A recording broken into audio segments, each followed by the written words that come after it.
Welcome to the Food Professor Podcast, presented by Cattle, Season 4, Episode 30. I'm Michael LeBlanc. And I'm the food professor, Sylvain Charlebois. Our guest on this episode is Tanner Townsend, part of the family of farmers and food entrepreneurs behind Ontario's Uncle Bob Popcorn, a bespoke, best-in-class, made-in-Ontario popcorn company.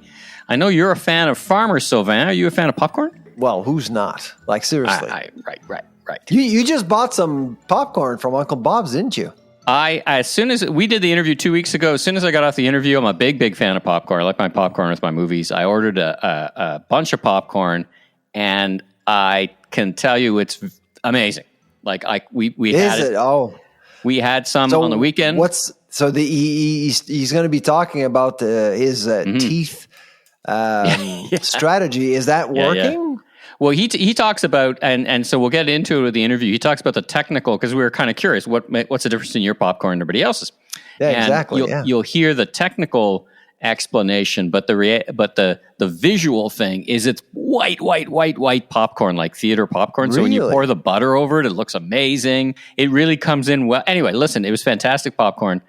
So I can tell you that everything he says in that interview turns out, from a technical perspective, to be fantastic popcorn. So there you go. Have a listen when. Well, I'm going to have to order some.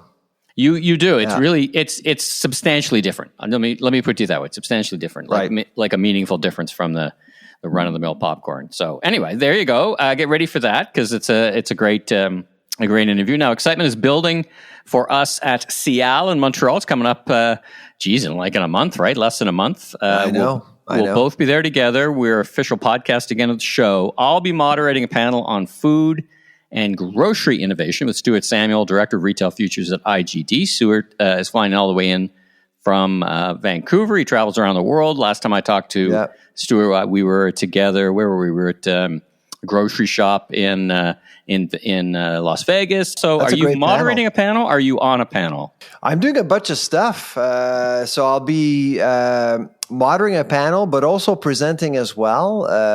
And I think twice with two different events. And I'm also going to be part of celebrations in relation to the poutine's 60th anniversary. Fantastic. So I think there's going to be an announcement soon. So stay tuned. It's going to be a busy week. I also have... Yes, that's right. Yeah. So there's lots going on for sure at SIAL, and you and I are going to be incredibly busy. Yeah, looking forward to it. Very excited. I talked to the folks at Crosby. You were on the episode a couple of weeks ago. They're going to be there at the booth, so we're going to touch base with them and a whole bunch of other people. So that will be amazing. Now, if I sound a bit different to the ears of the listeners, I'm in Dallas, Texas, helping my good friend and remarkable retail podcast partner, Steve Dennis, at his book launch tonight. He's got an event at the SMU University, and then we're doing a Remind our listeners, what's the name of Steve's book? Leaders Leap. And we're doing, as I said, we're doing a launch event at SMU. It's available to purchase in the States early May. Pre-order today in Canada, and then it ships on there about May 3rd. It's a fantastic book. I read it a couple times already. It talks about this innovation gap between the pace of change and innovation. And you need to just take bigger, more bolder steps. So it's not necessarily a retail book. It's a great book. I recommend it to everybody. And once we do that, we're off to a barbecue pilgrimage over to Austin, Texas. We're going over to Austin. We're going to Franklin's, Goldie's, Yeti, Mill Scale, Meat Church. If you were to go on a barbecue pilgrimage, Texas is probably the place to do that. And Dallas, I've never been to Dallas before, so people great. And I haven't seen any of those longhorn cattle. I guess they come out at night like the raccoons. I don't know. I haven't seen them in downtown Texas yet, but I guess they come out like the raccoons in Toronto. They come out at night. I haven't seen them yet. I'm looking forward. We got raccoons. to that. Longhorns. All right, well, let's get into the news. So let's start with a new study on food safety. Now, you sent this to me, and you described in the findings that you found them alarming. I'm a bit skeptical, actually, of the reported findings. So basically, if I would summarize, then I'm going to ask you to get into a bit more of the details. Basically, people are saying they're keeping food longer, and they're reporting a higher incidence of what they perceive as food sickness or food poisoning. And it kind of battles against this idea that we know that things like best before dates aren't really about, deadly after dates. So what do you make of all this? Is this perception, or why? What has got you upset about or concerned about the results? Well, concerned. I mean, we've been asked this question many times the last couple of years by media mainly. Do you have any data on food safety and how people are assessing risk at home due to higher food prices? And we just didn't have anything. And we thought it would be a good idea to basically go out and ask with the support of cattle, of course. And so we got some interesting results. So I think the most interesting result is the 58%. 58% are actually enticed to actually go beyond the best before date now due to higher food prices. So it means that the way they manage risks has changed a little bit. And the issue about illnesses, of course, is debatable because we don't know for sure, and they don't know for sure they got sick because of a certain food product. But you can tell what was interesting, though, is that you could see that the younger generations, I wasn't surprised. I don't know if you were surprised, but I wasn't surprised to see the Gen Zs and millennials test the safety of their food a little bit more, just because for two reasons. One, of course, they're younger. I mean, they can dare a little bit more. I'm young and healthy, exactly. Whatever, right? Yeah.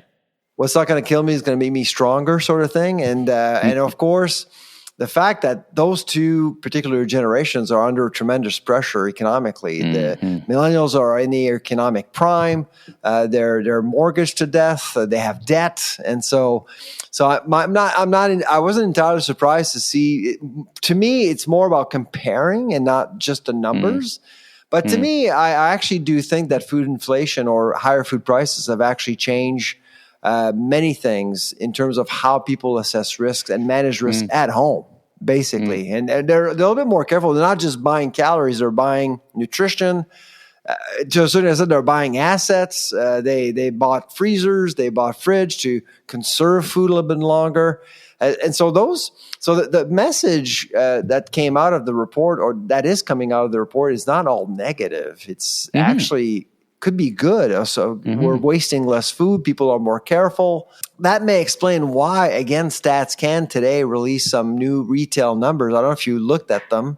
You probably, because you're on the road, probably not. But again, food sales per capita per month has gone down from 248 to 245 again in February. So you can see that people are just more careful. They're going elsewhere beyond the grocery store to get food. I think we should be precise with our language, and I'm sure you guys were in the cattle study, because there's best before dates and then there's expiry dates. Did you make that distinction in the survey? Yeah, so in the report, you could see that we don't really mention expiry dates, because expiry dates it's not even debatable. You're not supposed to be eating, consuming products beyond the expiry dates. But expiring food leaves some space for people to judge. So you got the best before date as an indicator. The best before date will be an indicator. Doesn't mean bad after, right? And so that's basically. I just had craft dinner from 2019, and it was that's right. The flavor wasn't on point, which is what they say, but it was fine. But the flavor was a little dry, and but it was fine to consume. So the food industry wants you and I to eat food at their optimal state. My guess, when I look at the 50% and all the data we came up with, I actually do think that people are kind of looking at best before dates a little bit differently, and clearly the cost of food has actually triggered that. Yeah. That's so kind of how I'm reading this. Sure. Yeah, that would be the catalyst for sure. Yeah. Interesting. So there's it's kind of a mixed bag of results. In other words, we actually want people to do some of these things, not be so concerned about best before dates, on the negative side, we don't want them to be so concerned because they can't afford to buy what they want to buy. You eat a product that makes you sick, it will cost you more because you're out of a paycheck, right? You have to stay at home and you're not well. And so you kind of have to, you have to kind of redefine that line that allows you to either eat a product or not. And that line is not in the same place for everyone. I mean, some people can tolerate. I mean, some people I know, they never get sick, and some people I know, they're always sick. So it really depends who you are. So I got, of course, got here to Texas on in my case, on an Air Canada flight, but and I happened to be sitting up at the front of the plane. Were you fed? I was offered. It's interesting. I had a long discussion. We're talking about the Gate Gourmet Canada strike here. First of all, in the lounge, it was jammed with people lining up to eat because they realized that they weren't going to get fed on the plane. So that was interesting for those who can do that. And then secondly, on the plane, and again, I was flying business class in this case, which was only a few dollars more as it turned out. I was offered a cold sandwich. And so no hot food, but I was offered a cold wrap sandwich. Speaking to the folks, very nice folks, I was asking, this actually makes your life easier, doesn't it? Because you don't have to do all this hot service and she exactly. And she said, yeah, it does. I think initially they were like, for these short hauls, it's not concerning. What is concerning is the long hauls, right? You're flying, like I'm in Europe in a couple of weeks. No food. Like I'm going to Berlin and Spain in a couple of weeks, and pack your own. Pack your own. I don't know how long the strike's going to last, but anyway, so they're dealing with it very well, I would say, and they're trying to adapt. But what have you heard about where the Gate Gourmet Canada strike sits? Is it one of those that could linger, or what are you hearing? Well, I mean, it's one of those things. I mean, nobody really thinks about airplane food, and if you do think about airplane food, it's all negative, really, because of the quality. But these people are busy bees, and so the strike. I don't know about you, Michael, but it's like a sugar plant on strike, or a salt plant on strike.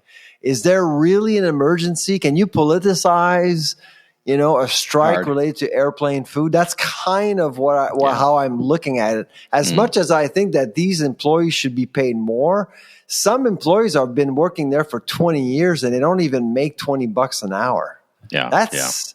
And I know that some tasks are pretty simple, but still, and those people, those 800 employees, did sacrifice during COVID, had their wages frozen for a while. So I can understand why there's some angst. But politically, if you're the union, you want the public to support you.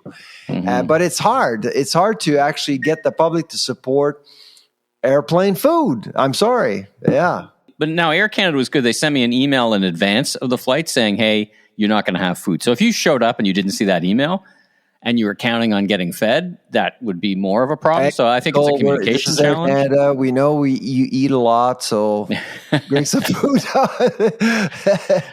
Now, speaking of wages, let's get to California, the other coast here in the United States. So April 1st, and we knew this was coming. In fact, we talked about it before. The minimum wage for fast food workers in chains with 60 or more locations went into effect April 1. The original raise was $22 an hour from like $14, $15, but it got negotiated down to $20.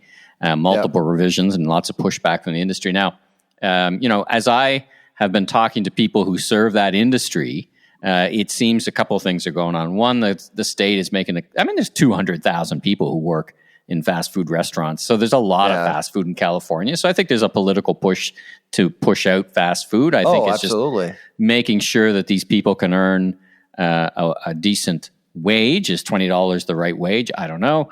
And what it is driving, and you're going to talk about what looks like some increased price, which is inevitable, is a bigger, faster adoption of technology, right? More kiosks, more AI in the drive-through.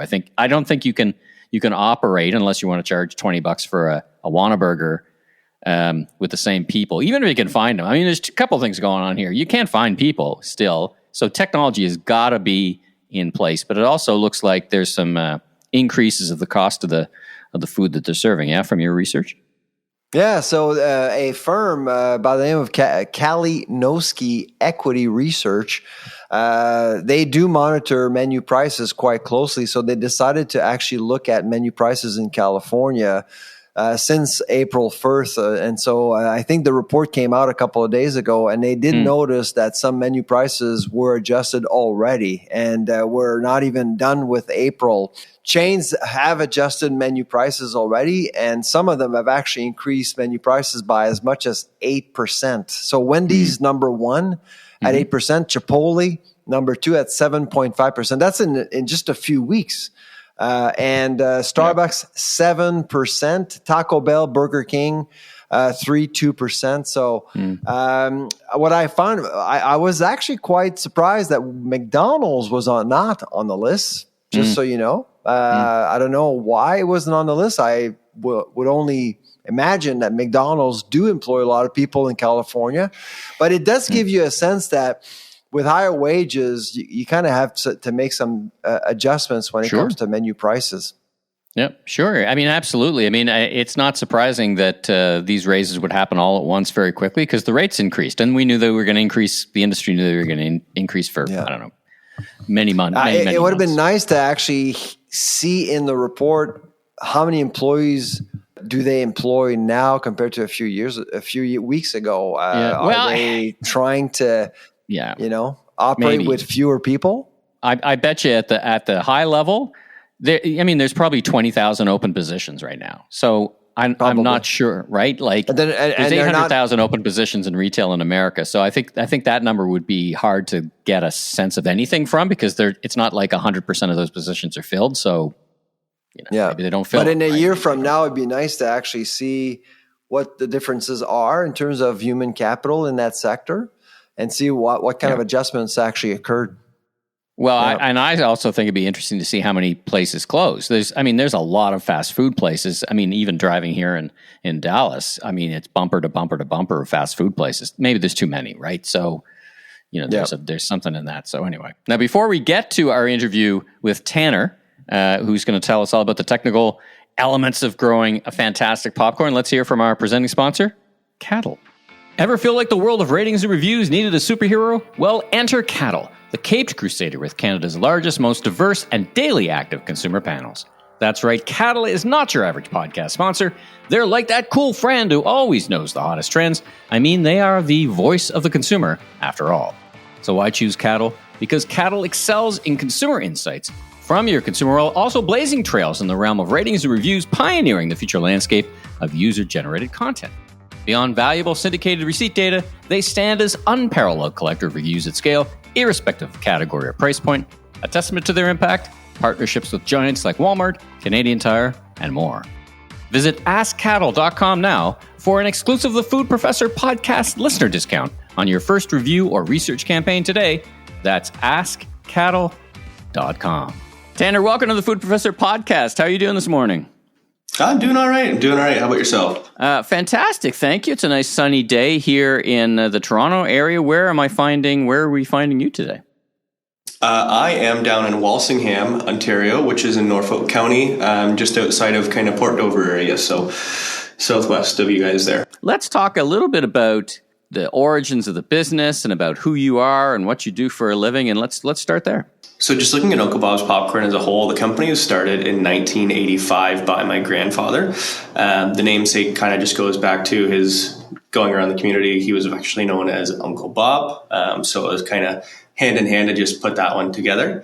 He started the company in 1985, actually looking for just a way to diversify our crops. My grandfather and a bunch of his business partners, they all had a handful of tobacco farms, and my dad was growing tobacco. My dad's two brothers were growing tobacco with them as well. And so they were just looking to, kind of add something into the mix, and they looked at a bunch of different options, and popcorn was something that, kind of popped up for them. So that's where Uncle Bob's started. Then shortly after that, my grandfather ended up going down in health, unfortunately, a little bit. So basically my dad at that point took it over, and him and my mom have been running it basically since about 1986 area. Wow. And where do you fit in? What do you like? Who does what? And you reached out to us, so I got a feeling you're the marketing and biz dev and the strategy guy. But tell me a little bit about how you as a family run the business. Yeah. So, I mean, it's common with a lot of small family businesses as well. Everyone wears a lot of hats. Sure. But, kind of going through, my mom more handles kind of, sales and she handles kind of the business admin side of things. I also do sales, but I do, the majority of the marketing, everything. I also help my dad out a lot on the farming end of it, more specifically. We're a very vertically integrated company as far as popcorn companies go. Sure. We get our seed, plant it, grow it ourselves, dry it, process, everything is done by us. So, but he's more on the farming end of things. And then I kind of help out wherever a gap needs to be filled, really. But right. My passion is more on the farming and then kind of marketing sales side of it. But do a little bit of everything. Now let's talk about the product, Uncle Bob's Popcorn. So I see various flavors. I mean, the flagship product. Tell me about, I love popcorn. I got to tell you right now, I'm a big popcorn fan. So who is it, right? So, I mean, come on, it's fantastic. So, but I don't know much about it, I got to say. Once I was thinking about what to ask you, like, how is it, how is it grown, and how is your product different, and is there different flavors or ingredients that would define your brand? Like, talk about the product first of all. We all eat it, but I'm not sure everybody knows exactly how it comes to how it comes to be. Yeah. So, I mean, kind of starting simply, when you look at a field, it's going to be very hard to distinguish between popcorn and what you're going to see as sweet corn or regular corn. But basically, the only way to kind of differentiate it is looking at the tassels on top. Popcorn has very droopy tassels versus all other corn will have nice stiff tassels sticking straight up. So that's really the only indistinguishable part. No, if you dry out a cob of sweet corn and try and pop it in your microwave, it will not work. It is completely different. Right. It is. So that's kind of a distinguishable part as well. And then just some stuff that makes us particularly special is, number one, we grow a white hull-less popcorn, we call it. So if you look at a popcorn kernel, basically what makes it pop is it's full of starches, and then there's these layers of the kind of shell or enamel on the outside that holds the pressure in, and then those starches explode and it blows all those layers apart. Those layers are what gets stuck in your teeth. Or if you're, have braces and it gets stuck in everything, or stuck halfway back down the side of your throat. So with the white hull-less, and we're the only grower in Canada of this for sure, and one of the only growers in North America. It only has about 7 layers of skin on it versus a regular kernel would have about 13 or 14. So when it pops, it blows that shell kind of into a million different pieces instead of all the big chunks. So you don't get that issue. So that's a really key feature that we have.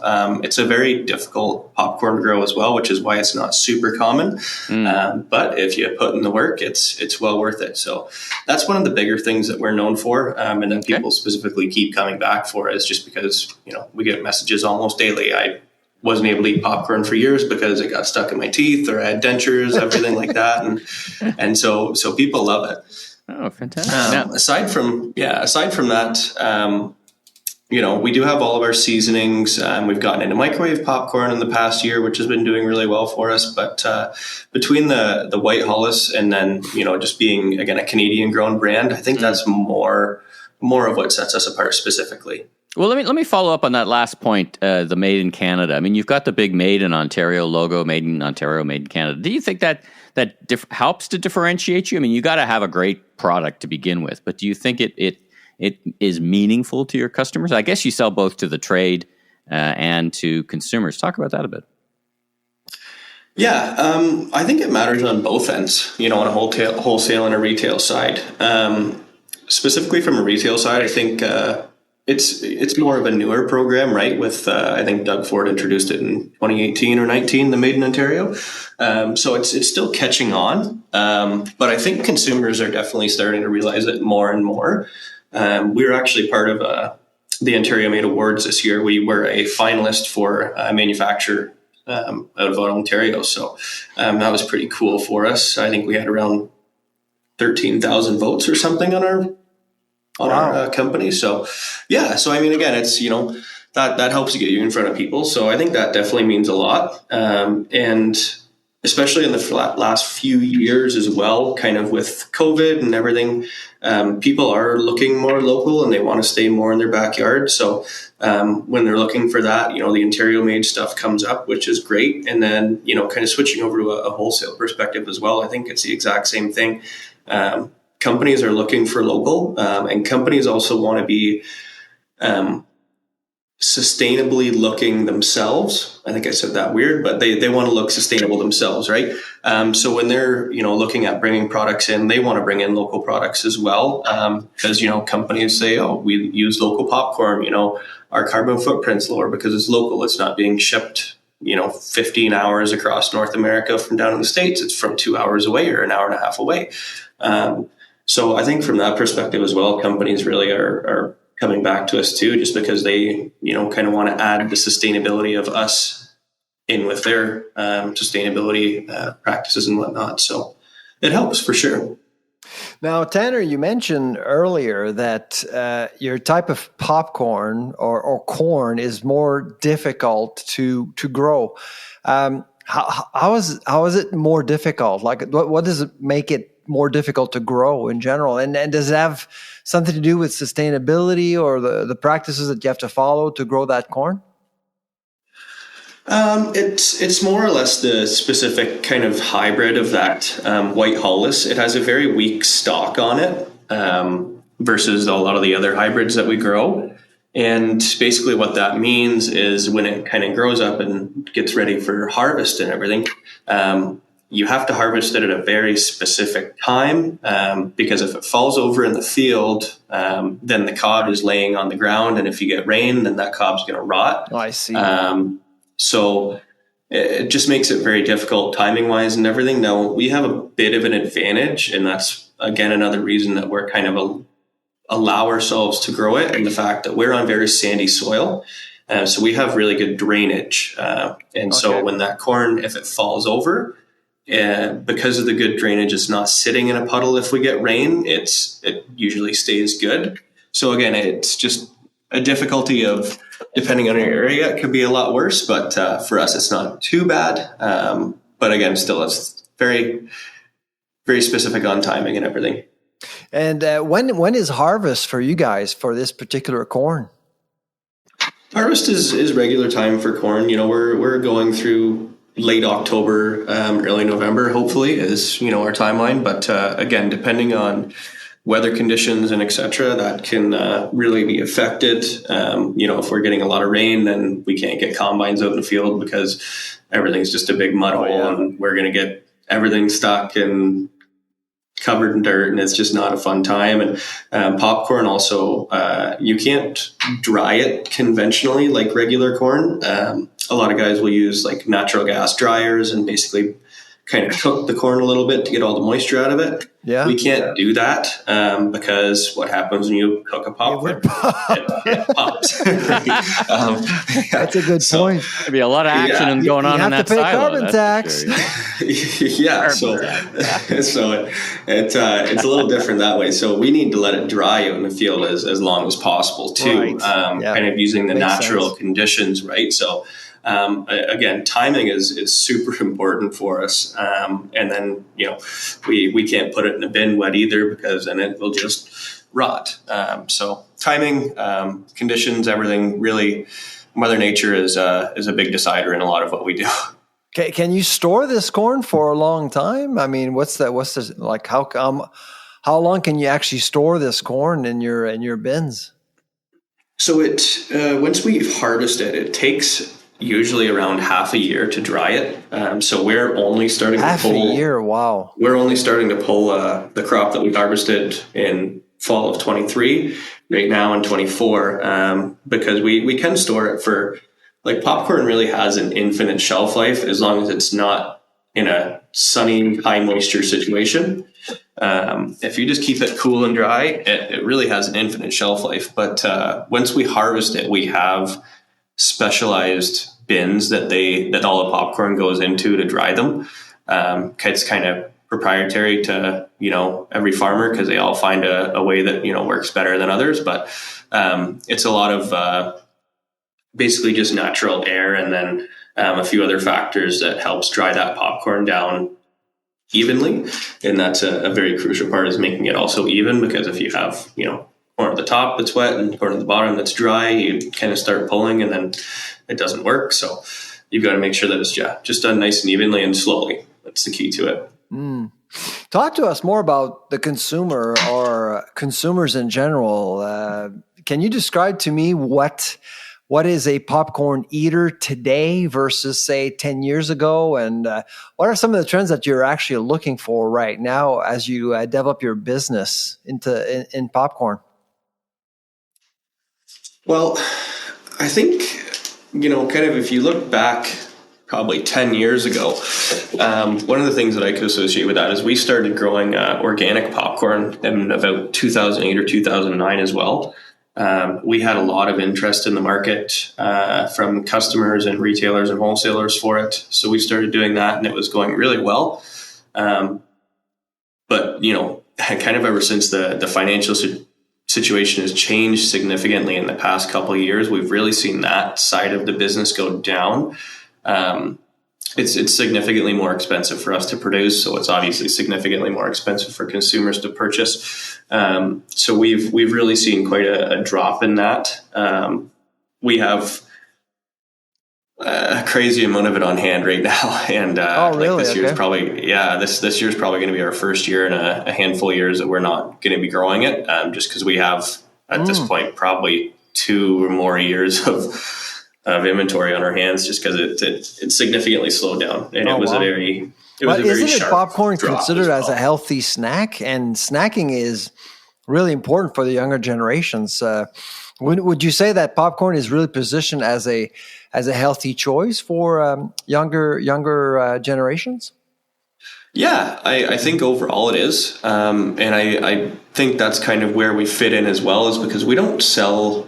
Aside from kind of the odd little tidbit here and there, we don't sell any popped popcorn. All of ours is just the kernels. So, I mean, at that point, if you're just making a bowl of kernels and, you want to put a little bit of seasoning on it and stuff, it's a super, super healthy snack. Probably about as healthy as you're going to get. Super high in fibers, depending on the kind that you're going to get. Can be super high in antioxidants as well. Like we grow 5 different colors of corn. We have the yellow, the white hollows that we talked about, and then we also have a blue, purple, and red. And so one thing that people always talk about blueberries and antioxidants. If you look at a blueberry, the antioxidants are in the skin of the blueberry, because antioxidants are in the color.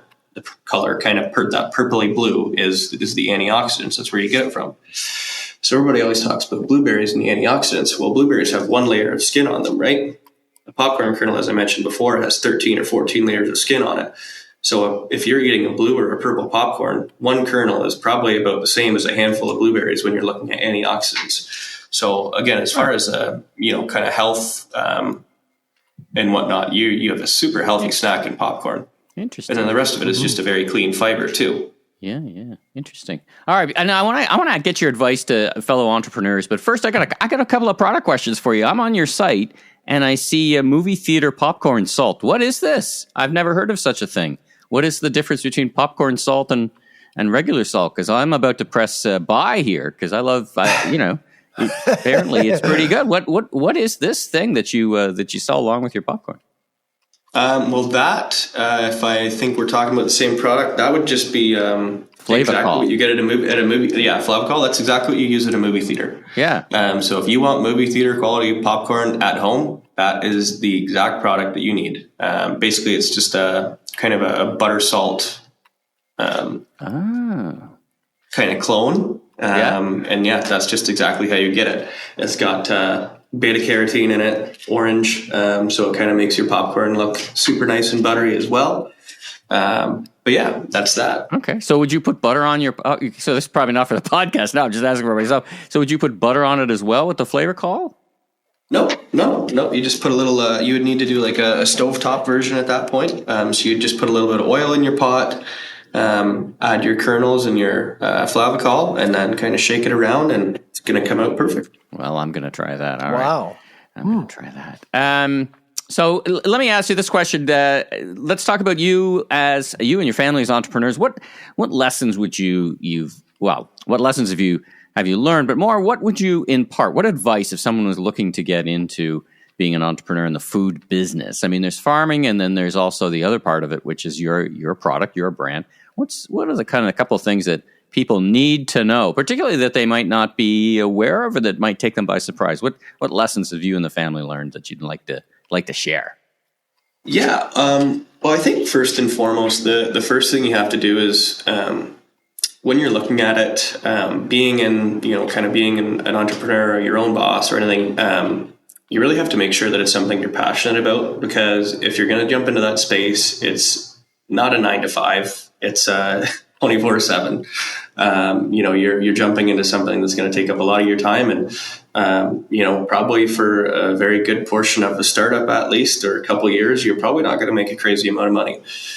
So make sure that it's something you're super passionate about, because if it's not, you're going to end up really not happy. I've seen some people do that, just because they thought it was something they could make a crazy amount of money at, and then a year and a half down the road, they're like, what have I got myself into, and what have I done? I'm not making any money, and I'm not happy, and it's not something that I'm, wanting to continue. And then at that point, if you're just going to jump ship, then it's a lot of wasted time, right? A lot of wasted time and effort and energy. Like I said, it's something that you're going to be putting a significant amount of time into. So again, really make sure it's something you're passionate about. And then, just kind of following that, I think I would say do your research really well. Because again, if you're investing all this time, and then especially if you're getting into the food business, you're going to have to buy packaging, you're going to do marketing, and you're going to have to do all this and that. So really do your research, because again, you could, get down the road and you thought you had a really good idea, and either there's someone else that's already done it, or there's not a market for it, or, it's not possible or something. So again, just you're investing a significant amount of time in this. So make sure you're happy and make sure you know what you're doing. I think that kind of sums it up from my perspective. There's a little bit of learn as you go, though. I mean, I'm sure you and the family didn't know everything when you got into the business, but you had the kind of the core passion and some core experience, right? I mean, there's things. It's a very dynamic environment too, right? Mm-hmm. Yeah, and you're 100% right. You're always learning as you go. I don't think there's a day that goes by that I can't say that I didn't find something new or learn something in the day. So, but that's when you're passionate about it, that's what makes it fun. And I'm a type of person, I always want to look for better. I want to do this better. I want to do that better. So, I'm always kind of searching for that next thing to step into or assist with. When you have the passion for it, I think it makes that kind of easy, and to be honest with you as well. Tanner, interesting story. Great product. I've actually haven't tasted it yet, but it's on my list for sure. And thank you again for joining us on the Food Professor podcast, and all the best to you and to your family. Yeah, absolutely. I can't thank you guys enough for having us on, honestly. Really happy about it. I've been listening to your podcast for a little while now, Sylvain, so now I can listen to myself. There you go. Hey, Tanner, where can, if people want to, I see you sell, you've got a site, Uncle Boss, but where's the most common places across the country to buy your product? Yeah, that's a great question. Thanks for bringing that up, actually. So we do have our website, which we do ship all across North America. So that's OntarioPoppingCorn.com. And then as far as retailers, we are with PV Mart. We're kind of scattered through a handful of stores in Ontario, but out west, pretty well every PV Mart has our product. In Ontario, you can find us at 42 Food Basics locations, kind of from Hamilton going down across Kitchener, Guelph, Waterloo, London, all the way into Windsor, and kind of everything in between there. We are in a handful of Loblaws and No Frills stores, just kind of depends on where you look. Yeah, that's about it. We're hoping to expand a little bit more. So I don't know if there's any category managers or buyers out there that might listen to this podcast, but get in touch. Feel free to get in touch, because we're looking to expand, and we're more than willing to, make it work. That's opportunity knocking right there. See that sound? Yeah, exactly. That's opportunity knocking. All right, Tanner, thanks so much for joining both Sylvain and I in the Food Professor podcast. Wish you much continued success. Absolutely. My pleasure. Thank you very much, gentlemen. I had the popcorn. You know what I was watching when I had the popcorn? Let me think here. Food Inc. 2.0. Food Inc. 2.0. Did you watch it? Have you seen it yet? I did not. Yeah. Well, let me, without telling you the whole thing. Is it on Crave or? Oh, okay. I paid for it, actually. It was like a $4.99 rental or something, so I paid for it. Right. So it was fine. You know what? Was it worth $4.99? You know what? The reality is it was filmed and it talks about how people were treated. There's a bunch of different themes, one of which is how people were treated during COVID. I mean, basically events have superseded. How are people being held slaves on ships and little children are working in meat plants is more horrific. I mean, we've been talking about these things over and over again. So it almost superseded the concerns about how the people who feed us were treated during COVID. It doesn't supersede it, so to speak, but it was almost like that's old news a little bit. They talked about plastics, and it was a little more upbeat than the last one. But to me, it felt like which I saw. Yeah. To me, it felt like a bit of old news. Like it was anyway. It's worth watching. Let me put it that way. Particularly with some Uncle Bob's popcorn. But it is. It won't make the impact that the first one did.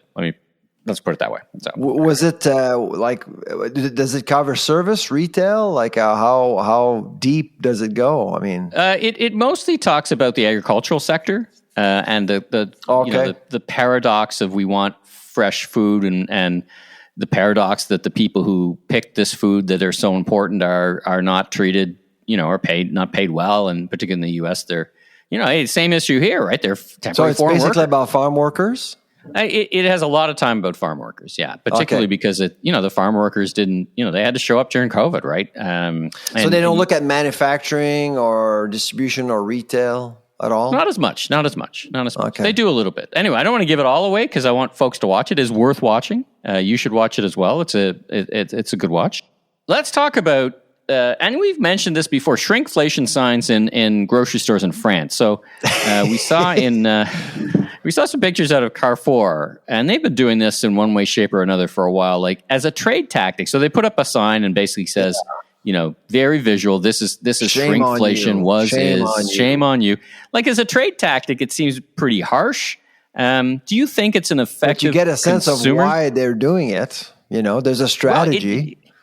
I was going to ask, do you think it's an effective consumer communication strategy? Do you think on behalf of the grocer that they've determined their consumers are just blaming them 100% for the higher prices or the shrinkflation, and that this is their kind of hitting in the head with a 2x4 blunt force? We're just going to push it in front of you that, the brand has a big role in this. Do you think it's an effective tactic?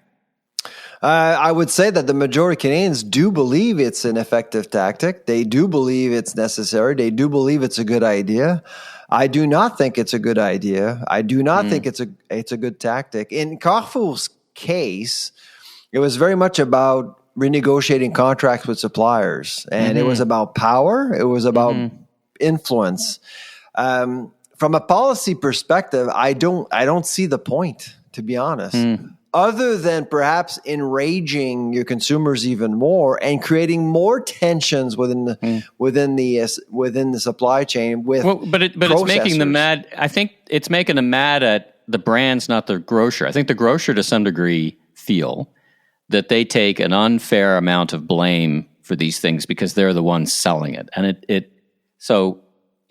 don't forget, Carrefour excluded privately labeled products. They only targeted branded products, which I thought was not necessarily honest. If you actually want to implement a policy about shrinkflation, cover everything. And so in Canada, I think the intent from Ottawa, and it was actually in the federal budget on page 139, I believe. And it was mentioned that they were going to be talking about shrinkflation and skimpflation as well. It's in the budget. And I didn't think that they were serious. And frankly, I still don't think they're serious because they need the support of provinces in order to implement something like this. And frankly, if you talk to FHCP, if you talk to CTAC in Quebec with Sylvie, they would be absolutely against. Why the shaming game? Why institutionalize a shaming game when in actuality, you got some bigger issues related to shrinkflation? For example, when you reduce the quantity of a product, many of them are now taxable because there are the snack tax. Okay, why not talk about that? I think that's a much bigger issue. Another issue with shrinkflation. Why not making sure that Statistics Canada properly measures the impact of shrinkflation on CPI data? Why not do that? Because right now they have a page. They're saying that they're measuring. We don't see the evidence at the lab. Like, we just don't see it. So why not? Those to me are two much bigger issues than just put artifacts in grocery store and start some sort of a mud match between suppliers and grocers. So as you do, you have the ear occasionally, I guess, of the ministers involved, and your advice then would be, don't follow the Carrefour path.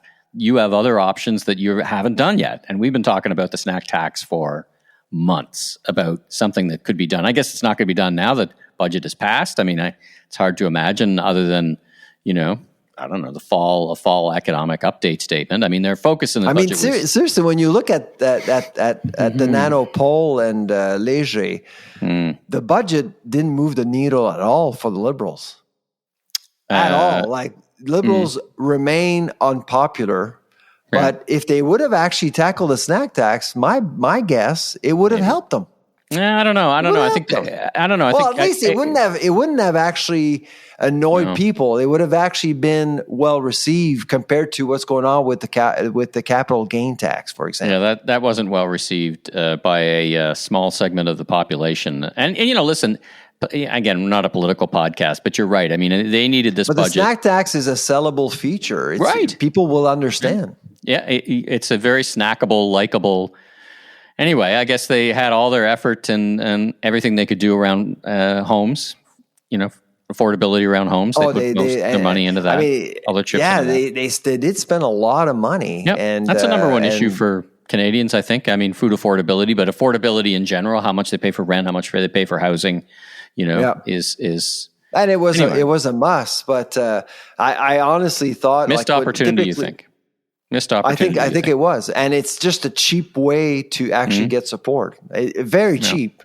Instead of putting signs in a grocery store, you're not going to. Not that they're proposing that. Not that they're proposing that. Are they? Anybody proposing that to happen here in Canada?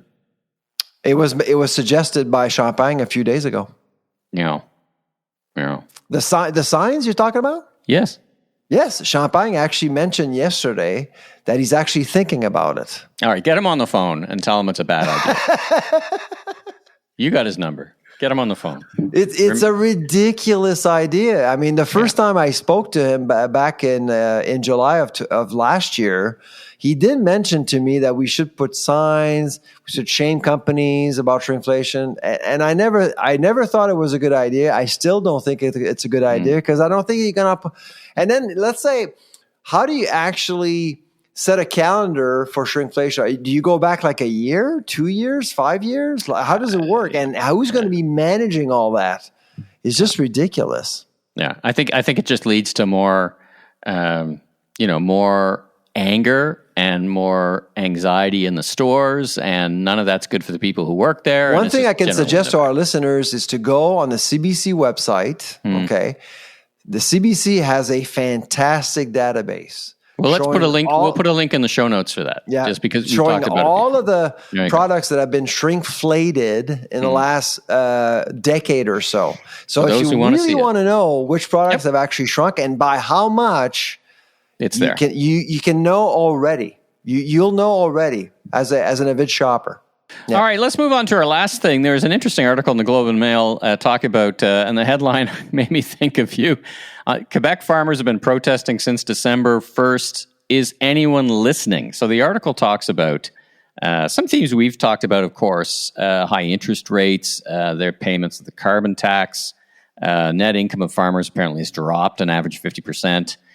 They have paid $400 million in environmental fees. I guess that's carbon tax, but plastic products. So, we're not seeing the kind of, manure spraying tactics on Wellington Street in front of the Parliament that we were kind of seeing in France. But what's your prognosis for the farmers in Quebec and their interest in protesting? And do you think this is going to accelerate, or is there a different way to go about this? Or, what think you of all this? Yeah, well, in Quebec they have a bit of a problem because some farmers are actually doing quite well, and I'm talking about supply management. I mean, if you take dairy, poultry, and eggs out, that's 60% of Quebec agriculture, and they're doing fine. So the farmers you see out on the streets is the 40%, and so and that's the problem for the union in Quebec. They've always had that problem. The union, we should have two unions in Quebec. One for the people who operate in a free market and supply management, and both of these groups have different needs and have different focuses. And so right now, I would say that the 40% going out asking for some attention is absolutely appropriate. I think they do need help. They need support. But the Minister of Agriculture is stuck between a rock and a hard place. The union is stuck between a rock and a hard place. And so that's why, and the public is going, well, I'm looking at some of the numbers here and you guys are doing okay. So what's up here? And so that's why in English Canada, I think it'd be easier, like the grain farmers, for example, or livestock. I think it'd be easier for them to mobilize, and so are they ready to do that? I don't know. In Quebec, of course, it's not the same spirit as elsewhere in Canada. Yeah. The media actually gave it a shot. I'll be honest. I think that the CBC, some media, actually gave farmers some attention, but it wasn't sticking. It wasn't sticking at all. Interesting. So, I mean, your point's interesting about, there's like a bifurcation, right? Some farmers do really well. I saw our friends at OML, they closed another plant and laid off some people as they continue to restructure. Saint-Jean, So I think your point is well taken. That plant in Saint-Jean that closed this week was at 40% capacity. So it was really, and I did say when they closed the first big plant, I absolutely was convinced that there was another one that was going to be closed, and we got the answer. I remember you saying that. Yeah, you got that right. All right. Well, listen, great episode, and I'm looking forward. If I may, Michael, just shout out to my good friend Tony Walker, who just actually published a new a study on the use of plastics in the world by different companies, and the article is covered by The Guardian today. And it mentions that food companies are disproportionately responsible for plastic pollution. Yeah, and I saw some names. You're right. You sent that to me just before we went on air, so I just it just came out today, actually. Yeah, I think let's tease it for next. Because I think it's a pretty important issue. So let's not. Absolutely, Let's just tease it now, but let's get into it next episode and talk about it in more depth, because I think it's a vital issue for us. And there's I actually did tweet on plastics this week because it's kind of the theme for Earth Day. And you can feel that, again, it's like the carbon tax, very political. People love plastic straws and they want to fight for them. And frankly, I've always been of the mind that plastics work. We're addicted to plastic because it works. Plastics work. So to replace them is not going to be easy. But we need to work at it, and you need some policy, but at the same time, you also need industry to come along. And right now, you have the Conservatives writing a petition to actually keep plastic straws. I mean, come on, seriously. So let's talk about it next episode, because I don't want to give this study of just a quick once-over at the end of our episode. So let's talk about it next episode. We're going to have great guests, and I'll be back, and I'll be talking about my barbecue tour.